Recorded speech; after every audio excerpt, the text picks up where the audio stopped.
Setiap kali Aidilfitri tiba, ada satu perkara yang paling dinantikan, iaitu duit raya.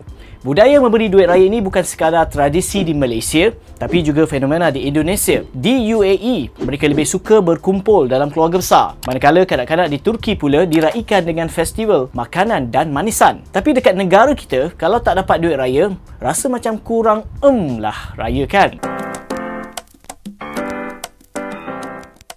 Mungkin tak ramai yang sedar, sebenarnya duit raya ini start dari konsep bersedekah, atau lebih tepatnya, kita bagi duit sebab nak menggembirakan kanak-kanak, saudara mara dan mereka yang memerlukan. Tapi seiring perubahan zaman, duit raya pun ikut trend. Kalau duit shilling 50 sen dah boleh buat orang senyum sampai ke telinga, sekarang kalau anda bagi RM2, mungkin lepas ini dah dilabelkan sebagai kedekut. Oleh sebab segelintir orang yang berfikiran seperti itu, kadang-kadang kita sebagai pemberi timbul sifat skeptikal nak bagi duit raya. Jadi tak hairanlah kalau ada yang sampai sanggup bagi RM10, RM20.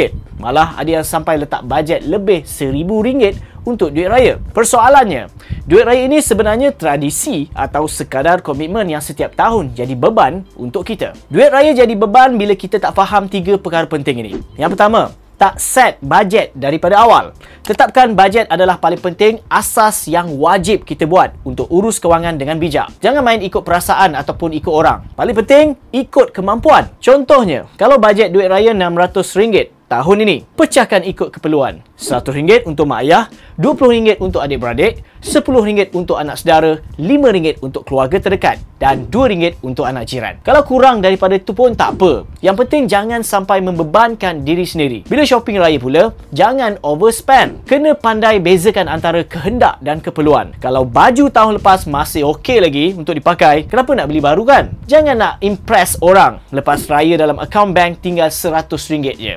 Tak pasal-pasal terpaksa makan mi segera sampai gaji masuk. Yang kedua, elak ikut trend yang mengarut. Zaman dulu dapat RM1 pun dah happy. Sekarang kalau bagi kurang dari RM5, siap kena sindir pula tu. Ada pula trend yang terbaru, kongsi QR, e-wallet di media sosial. Tak cukup dengan tu, ada yang ikut trend bagi duit raya ikut tarikh lahir, ikut warna sampul, macam-macam lagi lah. Masa hari raya tahun lepas, ada yang sampai guna mock check. Trend macam ni sebenarnya dah menghilangkan kemanisan bersedekah dan adab kita dengan orang lain. Tak perlu over sangat pun nak up dalam media sosial sampai hilang keikhlasannya. Apatah lagi, budaya sebar QR code semata-mata nak minta duit raya daripada orang lain. Ia sebenarnya dah jadi amalan meminta-minta yang dilarang dalam Islam. Yang ketiga, ubah mindset anda dari belenggu, rasa malu bila tak mampu. Jangan malu kalau tak mampu beri duit raya dalam jumlah yang besar. Apa masalahnya kalau kita hidup macam orang biasa? Asalkan kewangan stabil ataupun simpanan ada. Lagi malu kalau kita nampak kaya tapi hutang sana sini. Apa pun nak bagi duit raya ni, yang penting keikhlasan, bukannya nilai. Ingat, duit raya ini bukan paksaan, tapi sekadar untuk memeriahkan suasana sahaja. Jadi tak sepatutnya tradisi ini jadi beban untuk kita. Agak-agaklah tahun ini anda tetapkan berapa ringgit untuk bajet duit raya. Cuba kongsikan di ruangan komen di bawah. Dan kalau nak lebih banyak info tentang kewangan yang santai dan bermanfaat, jangan lupa subscribe ke YouTube channel Direct Lending,